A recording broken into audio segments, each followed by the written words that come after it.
Hello students, this is the another video of economics Indian economic development chapter 1. Chapter 1 is Indian economy on the eve of independence. Okay, so this is the last video of this chapter and we cover the remaining topic in this video. So the topic 13th is positive contribution of British rule, यानी कि what are the works done by the Britishers for positive contribution gave for Indian economy. It means Britishers ने जो भी काम किए उनमें से कुछ वर्क उनके ऐसे थे जिनका कि इंडिया की इकोनॉमी पे पॉजिटिव इफेक्ट हुआ. जैसे when Britishers came in India, we have followed the barter system. We have no common monetary exchange system. So Britishers provide the common currency, and Britishers provide the railway technology, establish the railway. So by the help of railway, we enjoy our journey and with the less time and many more works, commercial works helped by the railway. Okay, and effective administration system. Britishers provide the effective administration system. So these types of points covered in this video. So let's start with the first point. The first point is self-sufficiency in food grain production.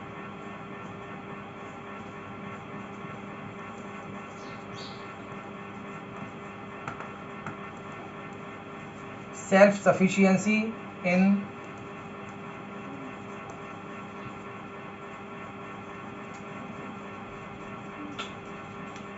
Food grain production. Okay students, तो self sufficiency का means क्या है कि जो British के time में हमारे जो फार्मर्स थे उन्होंने अपने आप को सेल्फ सफिशिएंट बना लिया, यानी कि वो ब्रिटिशर्स ने जो हमारा फूड क्रॉप्स वाला सिस्टम था उसको चेंज करके कैश क्रॉप में कन्वर्ट किया था. सो कैश क्रॉप की हेल्प से उनके पास मनी सेव होने लगा था. Then by the help of this money, farmers become to a self-sufficient. Okay students, यानी कि commercialization of agriculture initiated by British government ruled the self-sufficiency. So इसमें जो point आया हुआ है commercialization of agriculture.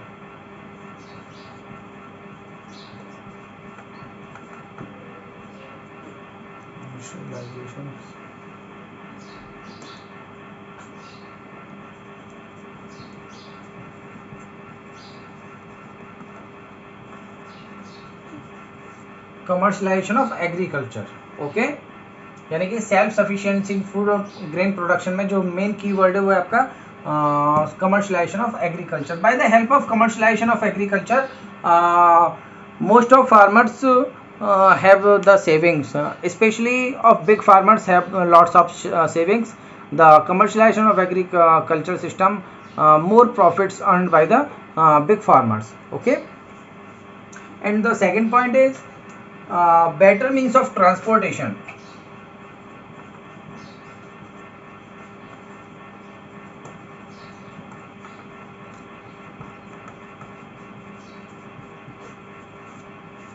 Better means of transportation. We discussed about this point in previous videos. We says this railway developed by the Britishers and for his own interest. It means established on that locations that are joined with the port or for the movement of army. After all this, the benefits of railway taken by the peoples, because for completing his journey and use of transportation and etc etc. So used by the Britishers and also used by the general public. Okay, so in the better means of transportation, railway is the main point. And the second one is roads. Britishers developed also roads. Okay, हालांकि root जो develop किए थे वो उन्होंने अपने interest के according develop किए थे for the movement of army and the for connecting the railway to port and proper market to railway stations etc etc, but after a time the roads are useful for general public. Okay students, and the third point is check on famines.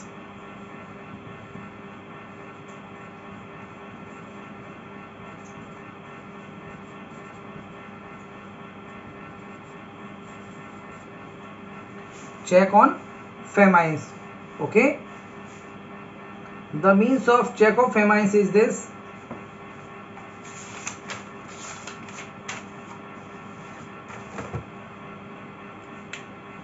That time India suffered many famines, so the railway have great useful that time, because at the time of famines most of population suffered for food grains, यानी कि बहुत सारी public के पास, general public के पास उसके use के लिए, उसके कंजप्शन के लिए फूड ग्रेन्स की शॉर्टेज हो गई थी.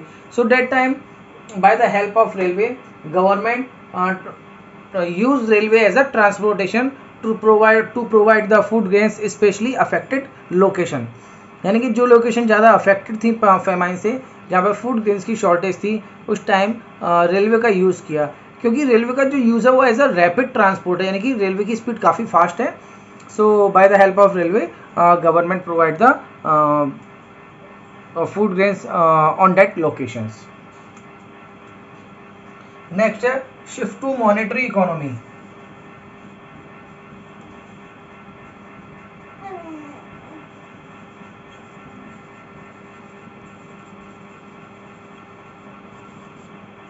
Shift to monetary economy. It means before coming Britishers, यानी कि approx 1757 at the time of Battle of Plassey, that time in India there is no common exchange system, because in that time in Indian economy use the barter system. In the barter system we exchange goods with goods and goods with services. It means goods के बदले में goods या goods के बदले में हम service का use मतलब ट्रांसफ़र कर लेते थे. So many more problems are in barter system, because contingencies of wants या selection of product and service or goods and services. So barter system में बहुत सारी problems थी, उनको ब्रिटिशर्स ने सॉल्व किया और हमें एक कॉमन मॉनेटरी एक्सचेंज सिस्टम दिया, जिसको हम पेपर करेंसी या कॉइन्स में एक्सप्लेन कर सकते हैं. ओके, तो Britishers provide to common exchange monetary system. Okay, and last is effective administrative setup.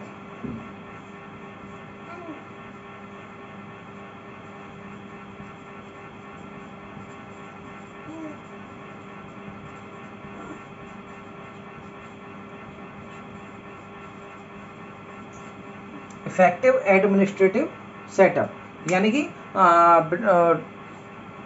when Britishers came in India, that time geographical area divided in many regions, यानी कि some of area covered by a king and another area covered by the king, यानी कि अपने क्षेत्र विशेष के वहाँ पे राजा हुआ करते थे उस टाइम, एंड उनके रूल्स एंड रेगुलेशन उनके एरिया में फॉलो किए जाते थे. यानी कि दैट टाइम नो कॉमन और centralised administrative setup follow by India, यानी कि उस टाइम पे कोई कॉमन और सेंट्रलाइज सिस्टम नहीं था जो इंडिया में फॉलो हो रहा था. So Britishers provide the effective administrative system, यानी कि one government. Okay, so our capital transfer to Delhi and the Delhi cover the all over India effective administrative setup, यानी कि दिल्ली से हमारा जो पार्लियामेंट बनाया गया वहाँ से पूरे देश पर कंट्रोल किया जाने लगा एंड रूल्स रेगुलेशन सबके लिए सेम होने लगे. ओके, सो यहाँ से जो जोग्राफिकल एरिया वाइज या पॉलिटिकल एरिया वाइज जो डिफ्रेंशिएशन थे वो क्या हो गए, ख़त्म हो गए, उन पर रोक लगा दी गई. स्टूडेंट्स, ये टॉपिक हमारा कंप्लीट हो गया. Topic 13 positive contribution of British rule. Okay, so next topic है वो काफ़ी इंपॉर्टेंट है, state of Indian economy on the eve of independence. तो उसे हम कवर करेंगे.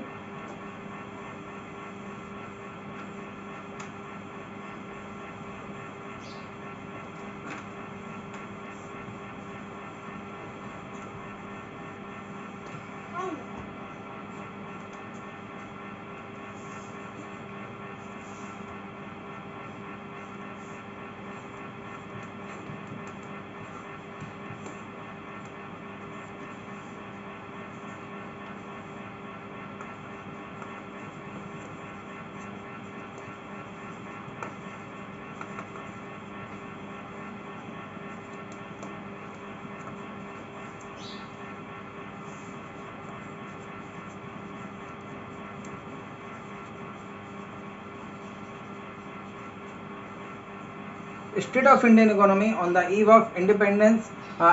This topic covered many small small topic, and those topic individually important for exam point of view. So first topic is colonial economy. Okay, colonial economy.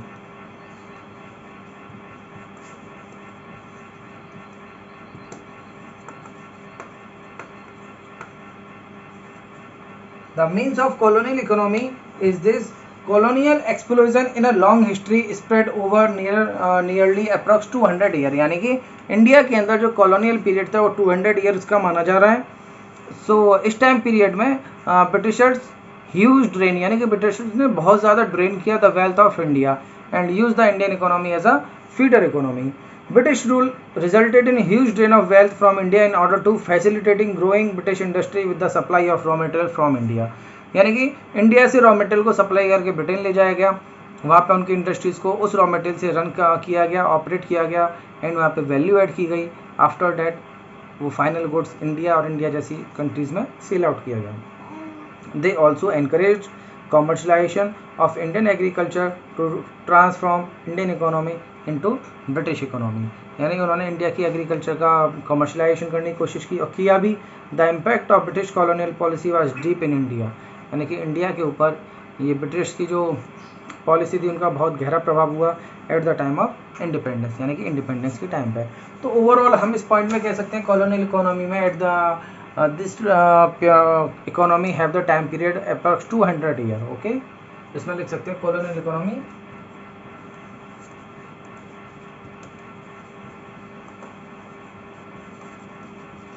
200 years and huge drain Indian wealth. Okay, इस time period में India की economy को काफी ज्यादा drain किया गया. Okay, and next topic is semi feudal economy.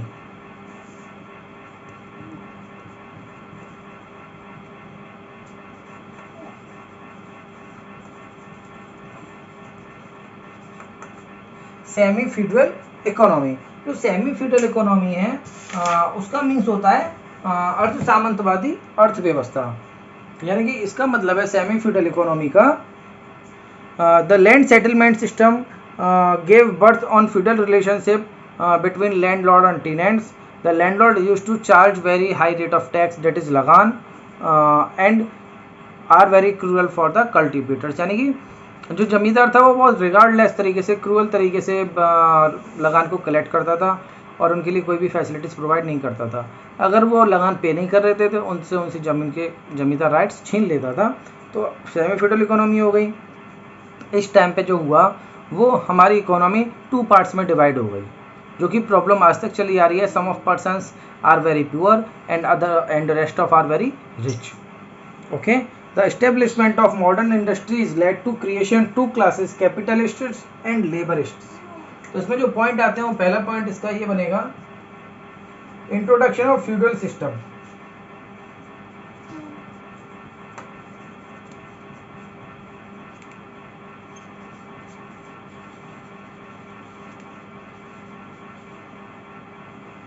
And जो B point बनेगा वही बनेगा कि introduction of capitalist economy.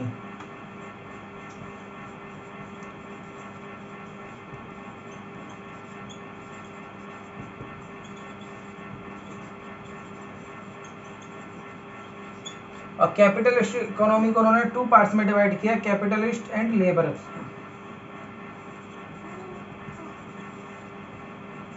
Capitalist and labourers.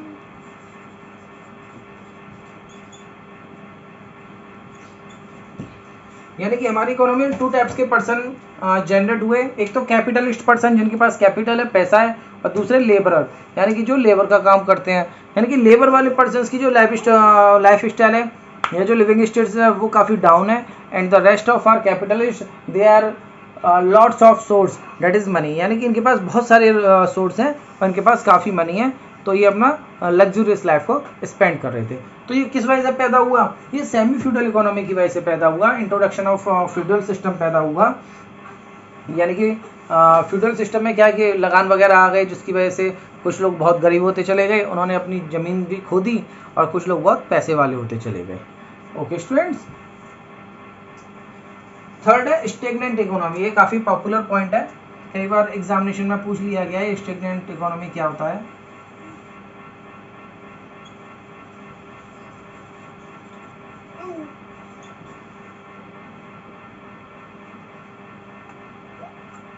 Stagnant economy, stagnant का मतलब रुका हुआ। जो हमारी इकोनॉमी थी वो कैसी थी, रुकी हुई थी, रुकी हुई अर्थव्यवस्था थी, ग्रोथ नहीं थी इसमें। ओके, जैसे मैंने कल आपको बताया ग्राफ बना के, ये आपका एक्स एक्सिस, ये Y axis,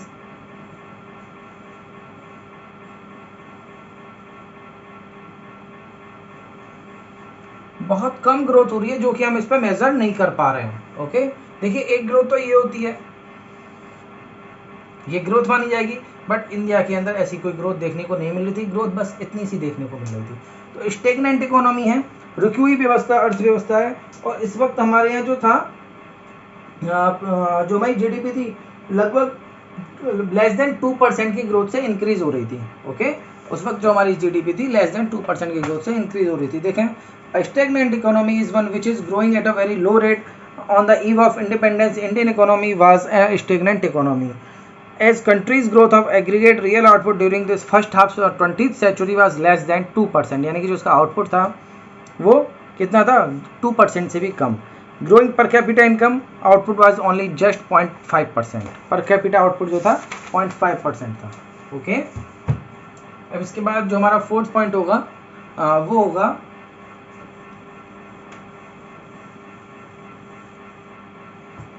backward economy.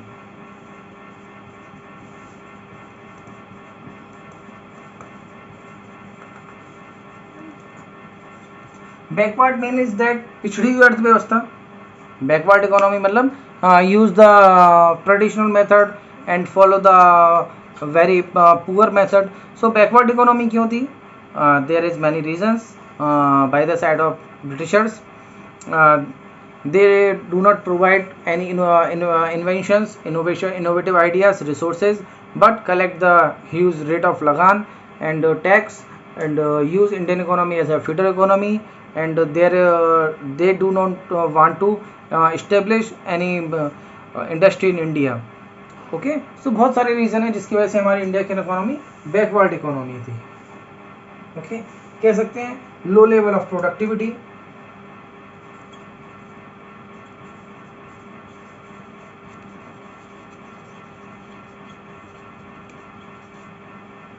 And second हो सकता है इसमें लो पर कैपिटा इनकम। जब प्रोडक्टिविटी कम होगी तो इनकम तो कम अपने आप ही हो जाएगी।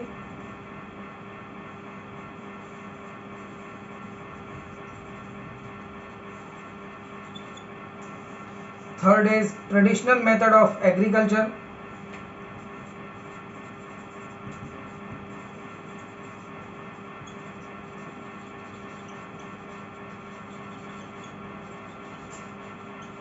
यानी कि एग्रीकल्चर में कोई भी इन्वेंशन नहीं, कोई नई इन्वेंशन नहीं थे, कोई इनोवेटिव आइडियाज़ नहीं थे। हम जो पुराने तरीके से खेती कर रहे थे सेम वही मेथड हम फॉलो कर रहे थे। नेक्स्ट है high birth rate and death rate.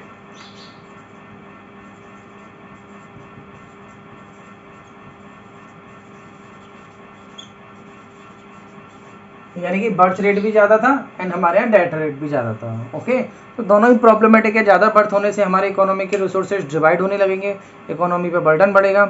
And death rate क्या शो करता है कि हमारे पास रिसोर्सेज नहीं है या हमारे पास मेडिकल फैसिलिटीज़ नहीं है।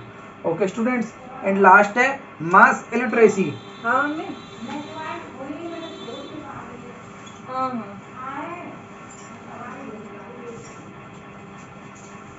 मास इलिटरेसी, मास इलिटरेसी का मतलब बहुत ज़्यादा लोग अनपढ़ थे, इलिटरेट थे। यानी कि इलिटरेसी होने की वजह से भी, ध्यान देना, इलिटरेसी होने की वजह से भी कोई भी देश बहुत ज़्यादा सफ़र कर सकता है, क्योंकि वहाँ के लोगों को नॉलेज नहीं है।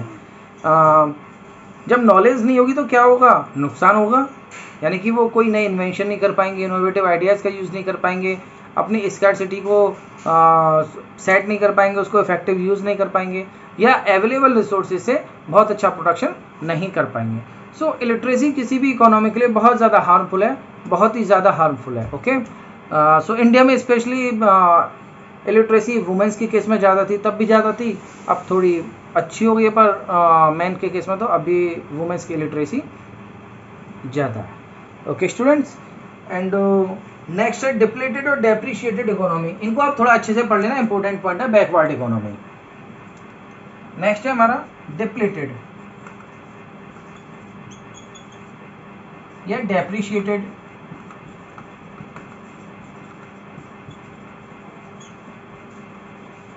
डिप्लेटेड और डेप्रिशिएटेड इकोनॉमी का मतलब क्या, हमारी जो इकोनॉमी थी वो रुकी हुई थी, यानी कि डेप्रिशिएटेड थी, उसमें कुछ भी ग्रोथ नहीं हो रही थी, यानी कि वो गड्ढे में जा रही थी। देखिए कैसे, at the time of independence Indian economy was depleted economy refers where no arrangement have been made to replace the physical assets depreciated due to expensive uses. यहाँ पे जो पॉइंट देखने को आता है तो सेकेंड वर्ल्ड वार का point देखने को आता है, यानी कि eight the time of second world war, यानी कि जब हमारा द्वितीय विश्व युद्ध हुआ था तब इंडियन वर्कर्स को, इंडियन सोल्जर्स को बहुत ज़्यादा काम करना पड़ रहा था, क्योंकि ब्रिटिशर्स का प्रेशर था और वो लोग उस वॉर में इन्वॉल्व थे।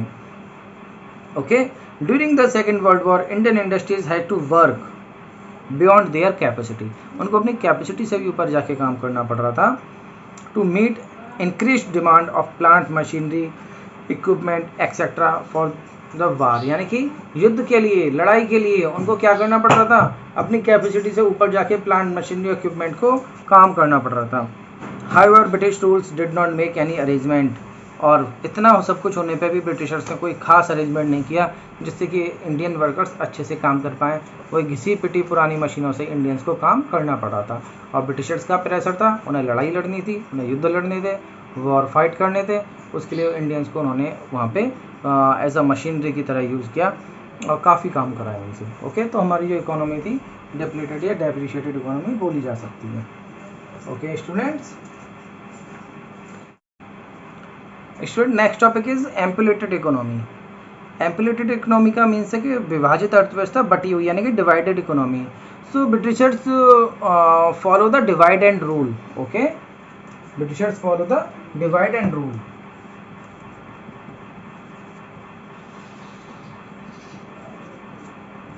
By this rule, divide and rule, Britishers create the discrimination in Indian economy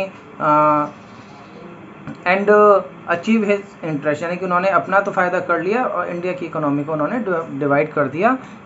follow the divide and rule. That time divide and rule were very famous.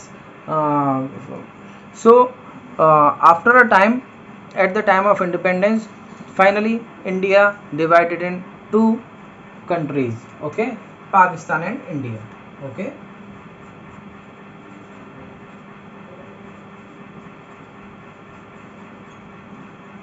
India and Pakistan. So by this situation, India faced the many problems because more of refugees come India from Pakistan, and Indian economy have the burden of that refugees. And by the geographical area, jute and cotton that is produced in that geographical location, that as a part of Pakistan, यानी कि जो भी jute और cotton का production हो रहा था वो डिवाइडेशन के टाइम पे पाकिस्तान के पार्ट में चला गया। ओके, लेकिन ऐसा भी है कि वो बाद में पाकिस्तान से बांग्लादेश अलग हुआ तो पाकिस्तान से वो बांग्लादेश वाले हिस्से में आ गया, लेकिन आफ्टर इंडिया के पास नहीं रहा। So Indians industry suffer the raw material for jute and cotton. So India suffer a very huge loss by this ampulated economy, यानी कि divide and rule economy. So this topic is complete and this chapter is also complete. I am providing you the notes in group. Okay students, and solve the exercise from the book, and if you have any problem contact with me or messaging me. Okay, good bye and take care. मिलते हैं फिर next video में new chapter के साथ, तब तक के लिए गुड बाय।